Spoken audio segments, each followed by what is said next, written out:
大家好，我是乐乐妈。白灼虾不是用水煮熟就可以的，很多人不懂，难怪虾肉难吃。今天教你正确做法，使虾肉鲜嫩不腥 ，Q 弹滑嫩。首先，白灼虾的食材呢一定要新鲜，否则就不适合白灼。有些死虾或者是冷冻虾都不新鲜了，拿来白灼肯定不好吃。所以食材呢也是有讲究的。那买回来的活虾，我们先来将其清洗处理干净。好多大厨都说大虾只用清水洗等于吃垃圾，所以清洗也得有方法。把大虾放入盆中，跟着往里边呢加入少许的食盐，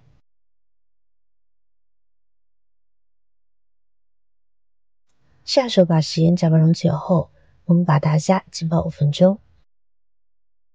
因为大虾在运输的过程中添加了保鲜剂，表面还有很多的孔雀石绿，所以买回来的大虾呢，要先用食盐清洗一遍。食用盐起到消炎杀菌的作用，这样等会儿我们使用大虾的时候，也可以更加的放心了。现在我们再来处理大虾，这个地方呢，其实是虾的下味道，在它虾头的地方有一个尖尖的地方，这个地方非常锋利，需要用剪子将其剪掉。再把虾须和虾腹部的触足剪掉，虾须和触足会残留泥沙和杂质，去除干净，吃起来比较清爽卫生。跟着我们在颈部扒开一个豁口，往这里挤出虾脑，跟着再轻轻往外扯出虾线。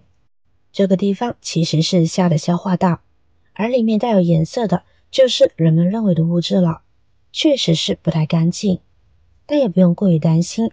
如果您实在是某次吃了这个部位，或者是没有挑虾线的习惯，吃了之后也不会对身体健康造成伤害。接下来用同样的方法处理完剩下的大虾。处理好了以后，我们再用流动的清水冲洗干净即可。这样处理的大虾干净又卫生。白灼呢，也不是用水煮熟就可以。很多人不懂，做出来的虾肉呢就很难吃。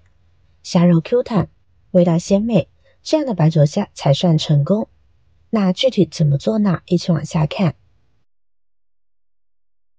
大虾先放一边，跟着我们准备点生姜，将其切成薄片，再切细丝。生姜含有蛋白酶，它是一种蛋白水解酶。生姜蛋白酶用于肉制品嫩化，不仅可以提高鲜嫩度，还可以使其具有良好的风味。鱼虾肉中的腥味大多来源于一些蛋白质，用生姜处理鱼虾类，生姜中的生姜蛋白酶可以水解那些产生腥味的蛋白质，并将其转化成多肽核氨基酸，从而达到去腥的目的呢。切好的生姜丝呢，先放一边。跟着我们准备杀碎的小葱，将其切成小段。葱蒜都是日常烧菜常用的配菜，既能去除腥膻味，又能点缀菜色，促进食欲。香葱除了调味去腥的作用，其营养价值也是很高呢。切好的先放一边备用。这边起锅，我们把生姜丝均匀的铺在锅底，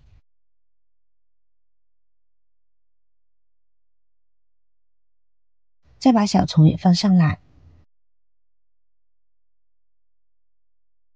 跟着我们把准备好的大虾放上来，尽量铺均匀一些，这样方便受热。跟着我们准备一瓶啤酒，什么样的都可以。把啤酒一同倒入锅中，因为啤酒中的酒精和麦芽糖，酒精蒸发时可以带走虾中的腥味，而麦芽糖可以使虾肉吃起来更鲜嫩哦。好了，现在盖上盖子，将其焖5分钟。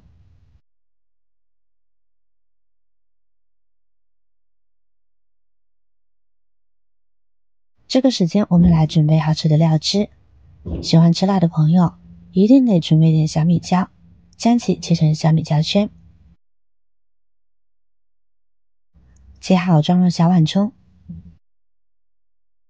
跟着我们准备几瓣大蒜，切一切，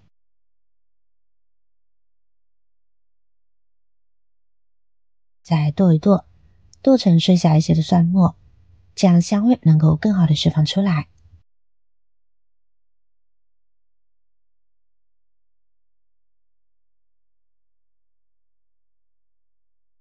接下来再准备点小葱，直接切葱段就好。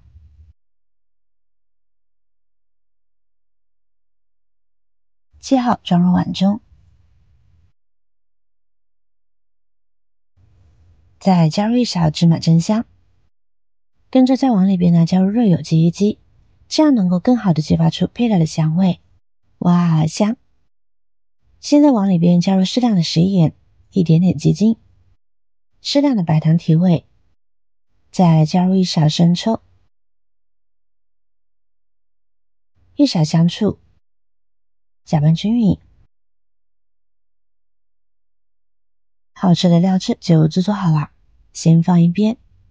注意看时间，大虾在锅中焖5分钟，必须起锅。如果焖的时间太长，虾肉中水分流失过多，就会导致虾肉变柴。现在我们打开盖子看看，哇，实在是太香了！因为小葱、老姜这2种调料都具有很强的去异增香的作用，所以将虾放入到这2种调料上时，小葱和老姜挥发出来的香味可以彻底的去除虾中的腥味，从而使白灼后的虾呢闻着超级的香。现在摆盘结束，就可以上桌享用啦。白灼虾呢也算是一道名菜，虽然做法简单，但是保留了食材的原汁原味，这才是最鲜美的吃法。平时我们都是水煮虾，直接下锅水煮，那样虾肉不好吃，味道腥，而以上这才是白灼虾的正确做法。首先，白灼虾的食材呢一定要新鲜，否则就不适合白灼。有些死虾或者是冷冻虾都不新鲜了，拿来白灼肯定不好吃。所以食材呢也是有讲究的，虾肉加葱姜和啤酒去腥，控制好火候，让虾肉变得更加的 Q 弹鲜美。您不妨试试，口感不说惊艳，但也绝对不会让你失望的。如果您看完有食欲，或者您有更多的想法和建议，欢迎在下方评论留言哦。记得点赞、转发、分享哦。点击我的视频头像，还可以观看更多更有趣的内容。感谢您的支持，我是乐乐妈，我们下期再见。亲爱的朋友们，这是视频不易，您的每一个留言和每一个点赞、关注都是我前进的动力。如果觉得我的视频对您有帮助的话，请您给我点个赞吧，感谢您的支持。